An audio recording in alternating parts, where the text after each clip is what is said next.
చంటీని కాపాడిన అమ్మాయిని చంటి సైకిల్ మీద తీసుకొని వస్తూ ఉంటాడు. అది చూడగానే అక్కడ ఉన్న సింధూర అయితే ఒక్కసారిగా షాక్ అయిపోతూ ఉంటుంది. ఇంతలో అక్కడ ఉన్న అమ్మాయి మాత్రం చాలా థ్యాంక్స్ చంటి అని చెప్పేసి అయితే అంటూ ఉంటుంది.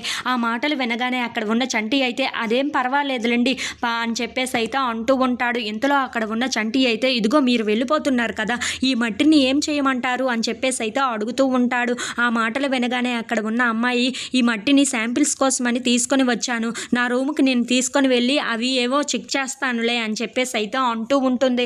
ఆ మాటలు వినగానే అక్కడ ఉన్న చంటి అయితే మీరెందుకు తీసుకొని వెళ్ళడం, నేను ఉన్నాను కదా, మీ దగ్గర పని చేయడానికే నేను వచ్చాను కదా, అలాంటప్పుడు నేనే మీ రూమ్కి వెళ్ళి తీసుకొని పెడతాను అని చెప్పేసి అయితే అంటూ ఉంటాడు. ఆ మాటలు వినగానే అక్కడ ఉన్న అమ్మాయి అయితే చాలా సంతోషిస్తూ ఉంటుంది. ఇంతలో అక్కడ ఉన్న చంటి మీ ఇవన్నీ పనులు చేయడానికే నేను ఉన్నాను కదా, అందుకనే నేనే వెళ్తాను, మీ రూమ్లో ఇవన్నీ పెట్టేసి వస్తాను, మీరు తాపీగా రండి అని చెప్పేసి అయితే అంటూ అక్కడి నుండి వెళ్ళిపోతూ ఉంటాడు. అది చూడగానే అక్కడ ఉన్న సింధూర అయితే ఒక్కసారిగా షాక్ అయిపోతూ ఉంటుంది. ఏంటి ఈయన అన్ని పనులు ఇలా చేస్తున్నారు ఆ అమ్మాయికి అని చెప్పేసి అయితే అనుకుంటూ అలా చూస్తూ ఉండిపోతుంది. ఇంతలో అక్కడ ఉన్న చంచలమ్మ అయితే దీపం పెట్టుకుంటూ చంటి వైపు ఒక్కసారిగా చూస్తూ ఉంటుంది.